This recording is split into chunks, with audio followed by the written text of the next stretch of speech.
pegawai salah satu kolam retensi yang terpeleset. Ya, kan ada di sekitaran sini, itu meninggal. Memang pada saat itu sedang dalam kondisi Semarang yang sedang banjir. Kemudian ada anak yang pulang sekolah, ya itu terpeleset di salah satu sungai. Yang ketiga ini juga anak yang kebetulan ikut ibunya pada saat itu minta-minta ya, katanya begitu. Dia lari loncat, ternyata yang diloncati ini ada saluran yang terbuka, sungai. Dia masuk, hilang. Kejadian banjir terakhir di wilayah Genuk. Ini surutnya relatif lama, lebih hampir 12 hari. Yang terakhir ya bulan Oktober kemarin. Sampai-sampai tenaga kita habis, sapers kita habis, ada informasi mahasiswa adik-adik yang masih di kos di Padiraya ya, tidak bisa terevakuasi cepat. Pada siang kali ini, Faktiva TV kedatangan tamu spesial.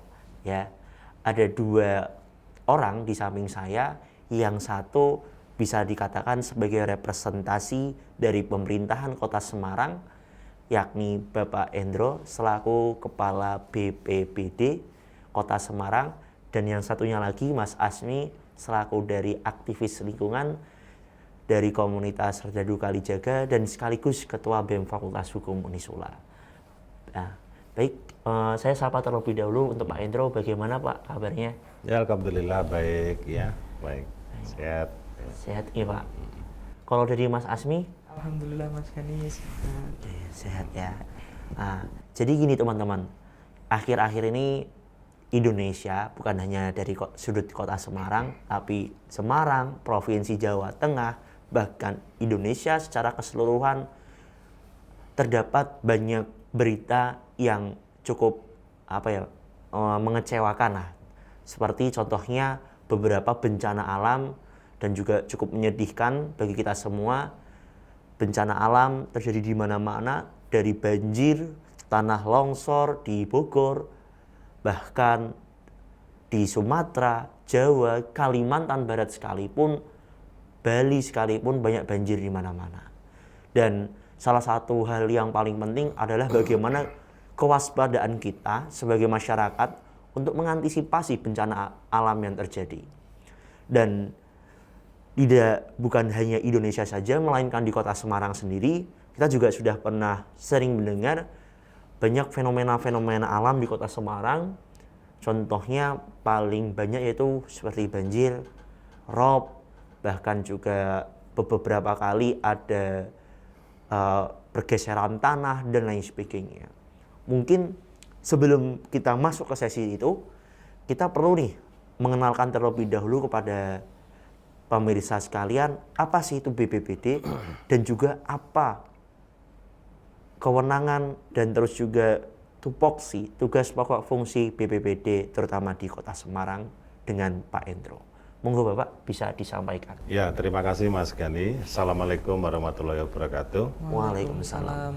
Ya, jadi kalau BPBD atau Badan Penanggulangan Bencana Daerah ini sesuai dengan Undang-Undang 24 tahun 2007, kami melaksanakan tugas penanggulangan bencana membantu kepala daerah ya.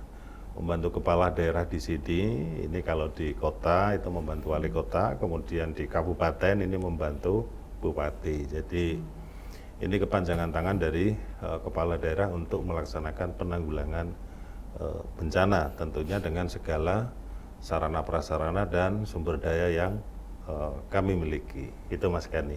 Ya. Oke.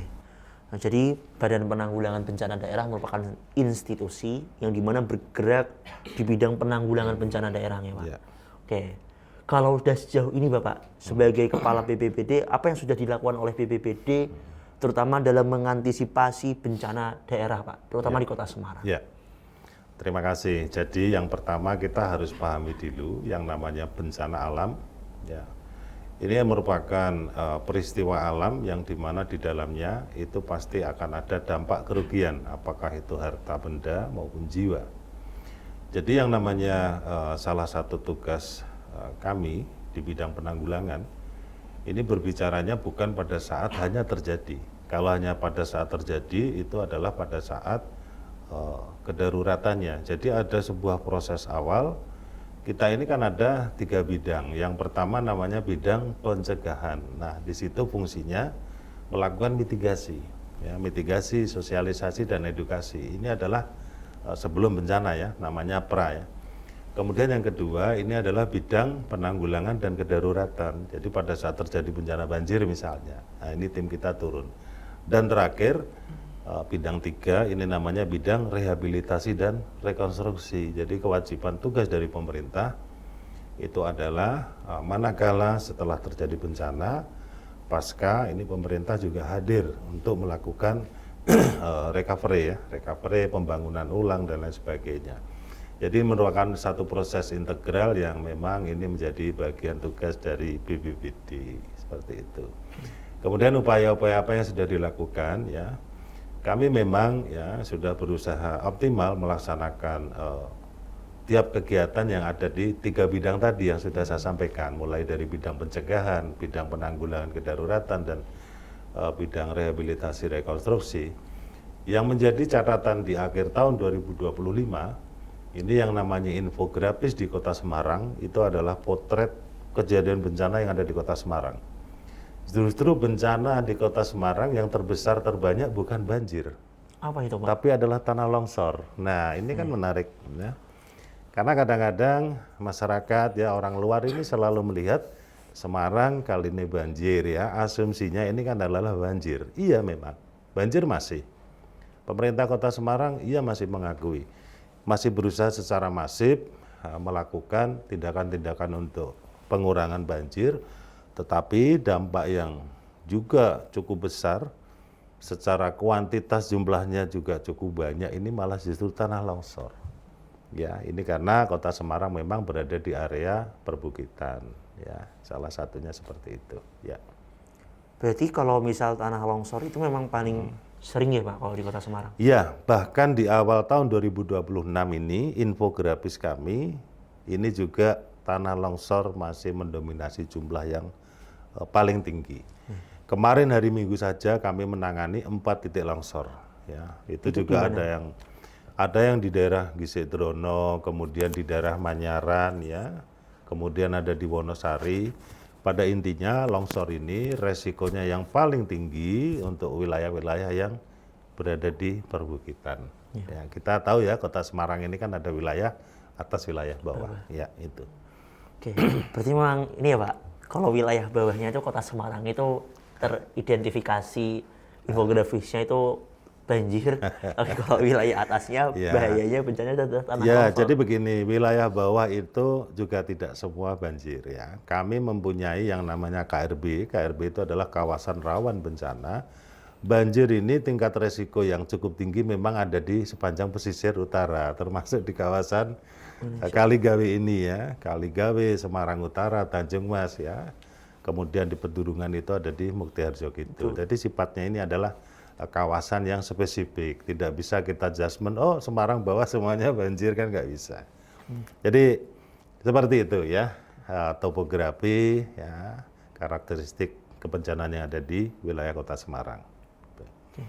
Kalau dari sudut pandang sebagai aktivis lingkungan, Mas Asim bagaimana terkait Kota Semarang ini?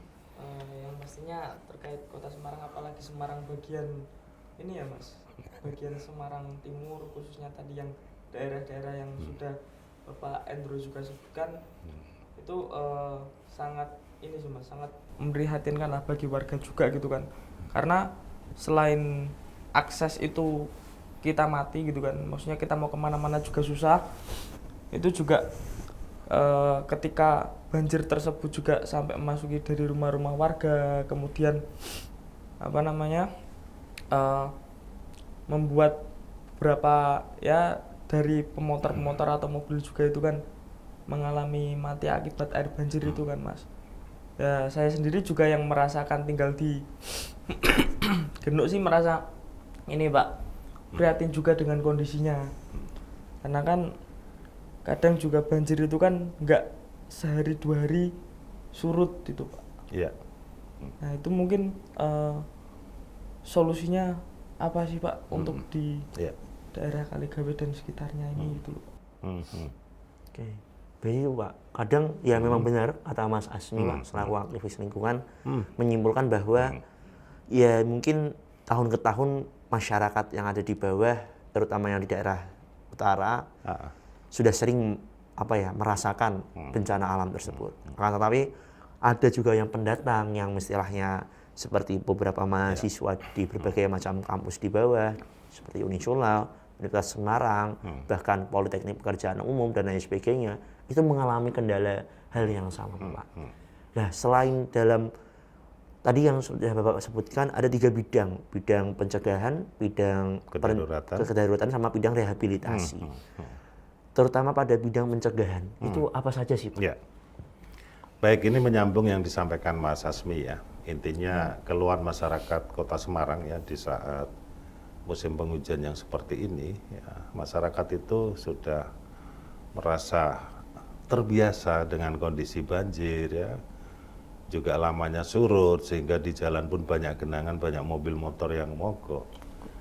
Ini satu hal karena saya juga sebagai yang menjalani sendiri proses untuk meminimalisir banjir ini, kami tahu persis. Yang pertama upaya yang sudah diberikan terutama dari pemerintah pusat, Kementerian PUPR, BBWS, BNPB, Kota Semarang ini sangat-sangat banyak terbantu. Hal yang paling bisa saya lihat, sebelum ada crossing Unisula, ini kenapa saya mengatakan, karena saya tahu persis perencanaan awal crossing Unisula yang ada di sisi timur RSI kan. Sebelum itu dibuat ya oleh Kementerian PUPR dan BBWS, sepanjang jalan Pantura hujan seperti yang kemarin-kemarin saja, 2 hari saja lah. Ini pasti sepanjang jalan ini Pak sudah genangan relatif tinggi dan susah surut.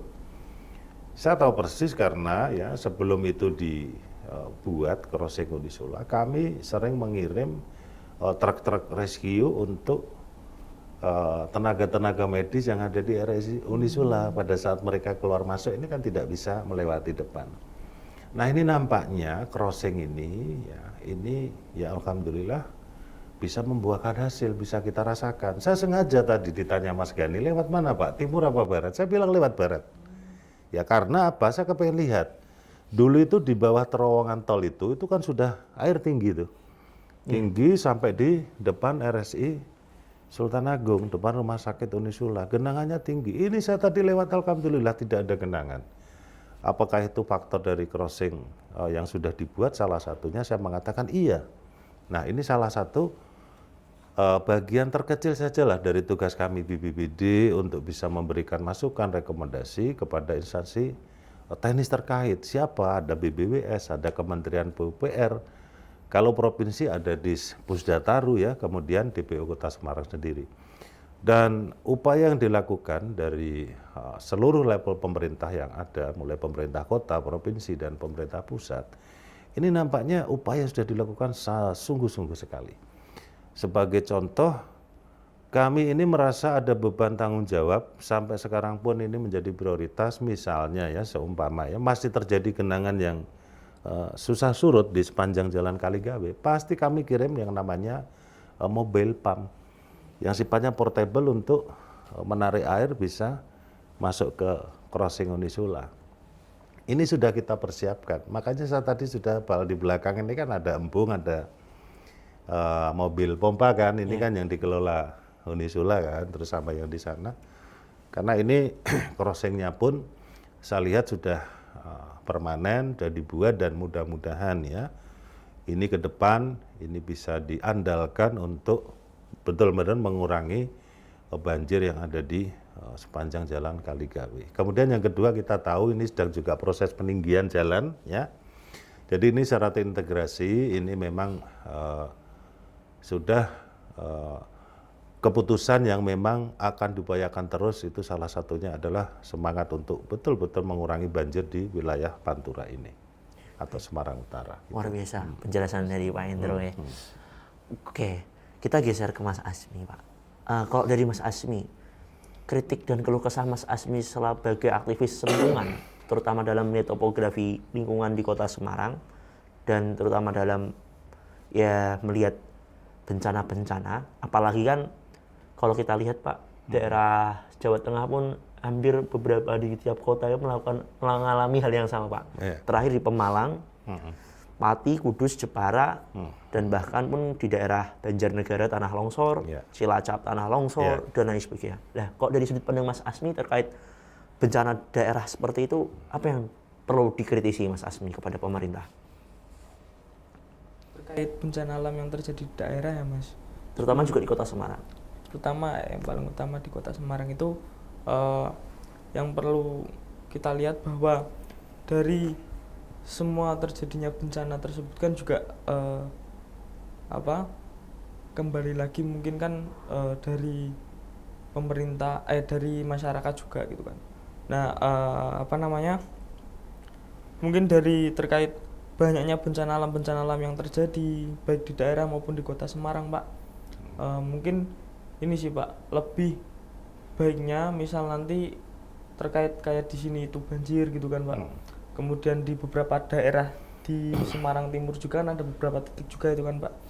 Nah itu mungkin bisa dibuatkan seperti resapan air atau enggak lebih gencar lagi sih Pak untuk melakukan sosialisasi terhadap masyarakat juga, karena kan yang namanya bencana alam kan nggak bisa terjadi dengan mungkin sendirinya juga ya Mas, pasti ada beberapa faktor juga yang mengaruhi, salah satunya dari manusia juga. Seperti itu. Yeah. Oke, ini sih Pak, Pak Endro, salah satu hal yang kita lihat kadang ketika ada bencana daerah di wilayah kota Semarang ini pasti menimbulkan korban jiwa, Pak. Kita contoh lihat selama tahun 2025 banjir kemarin di kota Semarang ya bisa dikatakan ada 4 yang meninggal dunia. Dan saya ikut dalam proses pencarian Bapak yang anak kecil yang terhanyut di sungai.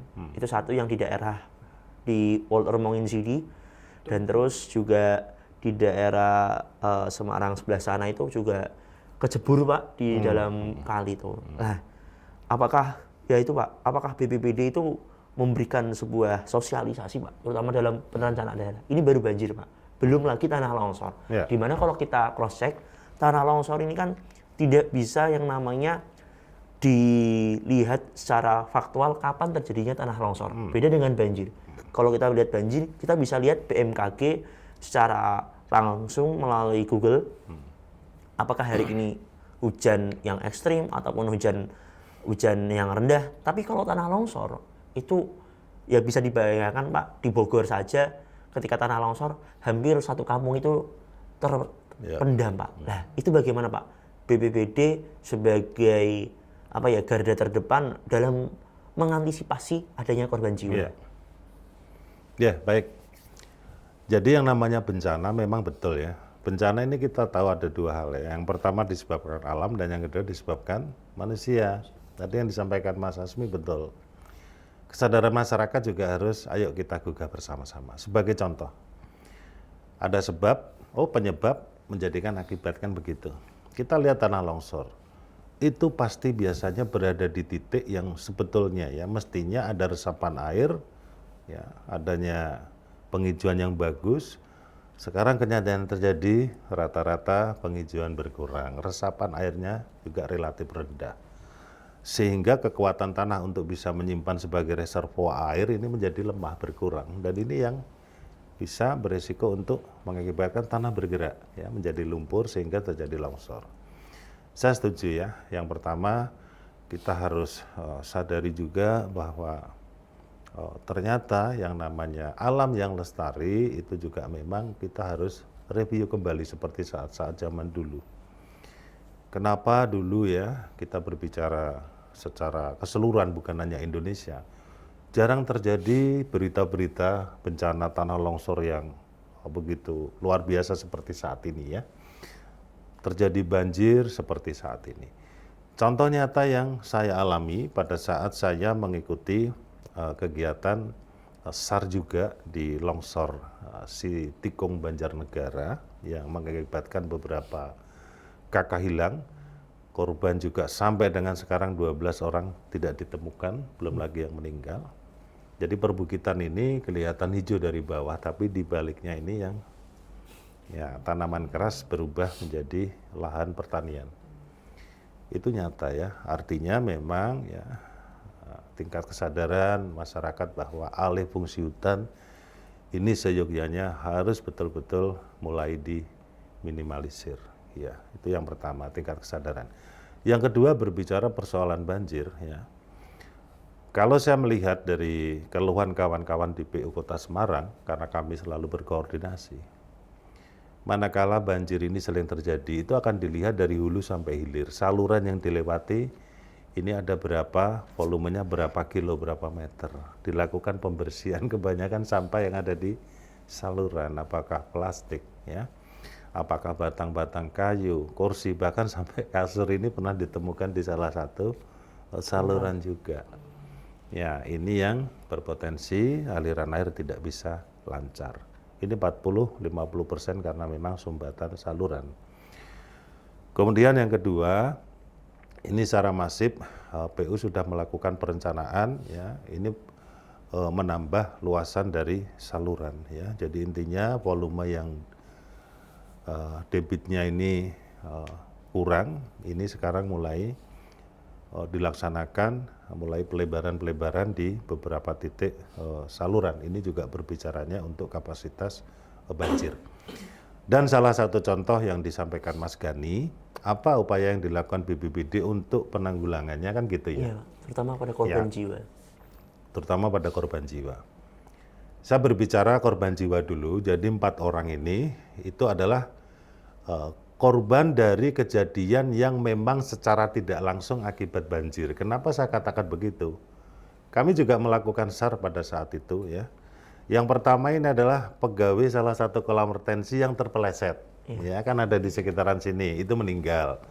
Memang pada saat itu sedang dalam kondisi Semarang yang sedang banjir. Kemudian ada anak yang pulang sekolah, ya itu terpeleset di salah satu sungai. Yang ketiga ini juga anak yang kebetulan ikut ibunya pada saat itu minta-minta ya, katanya begitu. Dia lari loncat, ternyata yang diloncati ini ada saluran yang terbuka, sungai, dia masuk, hilang. Ya kami mengakui memang sempat terjadi itu laka air ya. Pengertian sebuah sebab karena banjir, saya contohkan begini, orang lagi tidur malam tiba-tiba air bah datang mengenai rumah itu. Kemudian hanyut akibat banjir ya, ini karena secara diakibatkan oleh banjir. Iya ya, tapi ini tadi dalam konteks yang memang tidak bersinggungan langsung, artinya karena ini laka, kejadian laka air.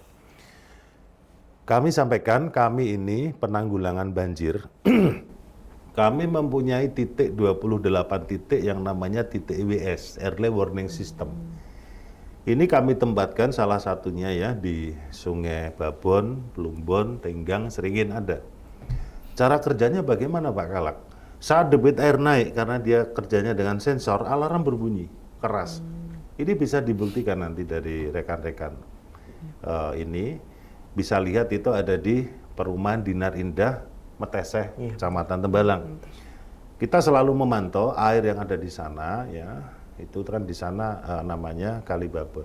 Cepat sekali, naik cepat. Itu kalau relatif hujan ungaran yang deras, lebih dari 2 jam saja ini sudah melimpas masuk ke Perumahan Dinar Indah. Dan di Grand Batik Meteseh Tembalang. Alat sensor kita ini dalam posisi yang sudah di-set akan berbunyi. Alarm mengingatkan ke penduduk. Ini namanya EWS, Early Warning System. Termasuk yang ada di Mangkang, kita juga ada. Pudak Payung pun juga kita ada. Itu salah satu bagian upaya yang memang secara real, secara nyata yang dilakukan oleh pemerintah Kota Semarang untuk ya meminimalisir resiko bila terjadi banjir. Namanya EWS Mas. Kita ada 28 titik. Jadi itu Mas Gani. Ya. Oke, baik. Dari Mas Asmi nih, sudut pandang tadi kan sudah disampaikan. Ternyata BPBD cukup luar biasa ya Pak dalam sumbangsih untuk proses penanggulangan. Kalau dari Mas Asmi sebagai aktivis, apakah ada pandangan lain untuk memberikan masukan terhadap Kota Semarang ini agar ya insya Allah tidak seperti kota-kota lainnya yang saat ini terkena bencana alam seperti itu? Oke, baik Mas Gani.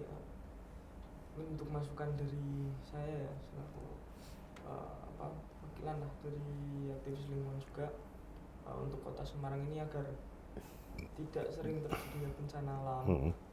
Kemudian apa namanya, ya saya memohon lah kesadaran juga dari yang pertama pasti dari masyarakat juga ya. Terus kemudian yang kedua mungkin dari apa namanya, tanggapan dari pemerintah gitu Pak, agar pemerintah itu selalu siap dan cepat tanggap gitu loh ketika terjadinya bencana alam seperti itu, agar tidak terjadinya korban jiwa lagi gitu kan Pak, yang tidak diinginkan lah, kejadian yang tidak diinginkan. Nah, mungkin seperti itu sih, harusnya masyarakat dengan pemerintah ini harus saling bersinergi terus Mas Gani. Jadi untuk merawat alam kan, yang namanya alam juga ibarat apa ya, kalau alam kita juga bersih, alam kita juga asri, itu kan dampaknya juga ke kita. Tapi sebaliknya, jika alam kita kotor, alam kita kita rusak, ya itu kembali lagi ke kita gitu loh. Entah bencana, entah lain-lainnya, seperti itu sama sekali. Oke, luar biasa. Kalau dari Pak Endro nih Pak, terakhir Bapak, apa pengalaman Bapak sebagai kepala BPBD yang paling berat Pak dalam menangani bencana daerah apapun? Dan itu pengalaman Bapak itu menjadi salah satu tolak ukur Bapak harus bekerja yang lebih baik. Ya. Pada saat apa Pak? Baik, terima kasih Mas Gani dan Mas Asmi. Sekaligus saya menambahkan sedikit yang disampaikan Mas Asmi. Saya cenderung setuju, ya. Saya cenderung setuju. Itu tadi yang disampaikan Mas Asmi itu adalah dalam mind frame yang namanya pentahelix. Pentahelix itu adalah sebuah upaya untuk menanggulangi bencana yang tidak dilaksanakan oleh pemerintah saja. Jadi ini ada unsur pemerintah, ada unsur lembaga swasta, badan usaha swasta. Ini yang bergerak bersama kita, terutama dengan pemberian CSR. Ya. Kemudian dari unsur akademisi, dan terakhir dari unsur masyarakat. Itulah pentahelix. Karena sesuai dengan semangat bencana, bahwa bencana ini bukan hanya tanggung jawab dari BPBD saja. Kalau kita melihat, membedah secara lebih dalam pengertian Undang-Undang 24, jadi banyak sekali yang harus terlibat. Bahkan dari unsur TNI Polri pun juga senantiasa membantu ya, membantu kita dalam melaksanakan penanganan kegiatan-kegiatan kebencanaan. Jadi betul ya, ini peran serta. Sebagai contoh konkretnya apa, Mas Asmi, di Kota Semarang ini sudah kami bentuk lintas komunitas relawan lembaga resmi yang baru saja dilantik oleh Wali Kota, itu namanya FPRB. FPRB itu Forum Pengurangan Risiko Bencana Kota Semarang yang masa baktinya 3 tahun, 2025 sampai 2028, itu ada. Kemudian ada lintas komunitas juga terkait dengan penanggulangan bencana, itu ada di komunitas Bankom, ada di komunitas juga yang namanya Info Kebencanaan, ada yang namanya komunitas Relawan Ayo Bersatu. Jadi ini kita bergerak bersama. Kita tidak pernah membatasi Anda dari mana, tidak. Tapi pada saat terjadi bencana, ayo bareng-bareng. Bahkan kita merasa senang terbantu apabila penanganan bisa cepat. Saya merasakan sendiri kemarin, pada saat sekaligus menjawab yang disampaikan Mas Gani ya, yang mungkin merasa terberat dan ini, kejadian banjir terakhir di wilayah Genuk. Ini surutnya relatif lama, lebih hampir 12 hari. Yang terakhir ya bulan Oktober kemarin. Sampai-sampai tenaga kita habis, sapers kita habis, ada informasi mahasiswa adik-adik yang masih di kos di Padiraya ya, tidak bisa terevakuasi cepat. Kita sempat bingung karena posisi saat itu kita ada di kawasan Muktiharjo Kidul juga ya, yang kebetulan di sana ada lansia, ada orang sakit, sementara proses menuju ke lokasi dari Muktiharjo Kidul ke Padiraya ini kan tidak bisa diterabas dengan mobil saat itu karena ketinggian air. Nah ini hal-hal yang memang cukup mendebarkan bagi kita, yang pada intinya akhirnya kita juga berkolaborasi dengan teman-teman relawan yang ada di Genuk. Bagaimanalah kalau kalian tidak ada perahu, ya minimal upaya yang harus dilakukan dulu sebisa-bisanya didatangi. Ini contoh-contoh ya. Kalau bercerita mana yang paling berat dan lain-lain, selama kita ya punya niat yang tulus ya, kita lakukan dengan sungguh-sungguh ya, kita tetap berdoa bisa meminimalisir jumlah korban tentunya ya. Dan Semarang ini mudah-mudahan Oktober kemarin itu sudah cukup ya untuk banjirnya, karena sekarang sudah berjalan hampir 3-4 bulan. Alhamdulillah saya tadi membuktikan sendiri, Pak Kalak lewat timur apa barat, saya bilang lewat barat. Ternyata juga tidak ada air genangan di depan. Jadi seperti itu ya Mas Gani. Oke, terima kasih. Oke, baik. Terima kasih atas perhatiannya, terima kasih atas kehadirannya Pak Hendro selaku Kepala BPBD Kota Semarang dan Mas Asmi selaku Perwakilan Aktivis Lingkungan. Alhamdulillah pada siang hari ini kita sudah melaksanakan podcast Faktiva TV yang dimana terkait penanggulangan bencana daerah. Nantinya kita akan lanjut ke episode berikutnya. Terima kasih. Wassalamualaikum warahmatullahi wabarakatuh.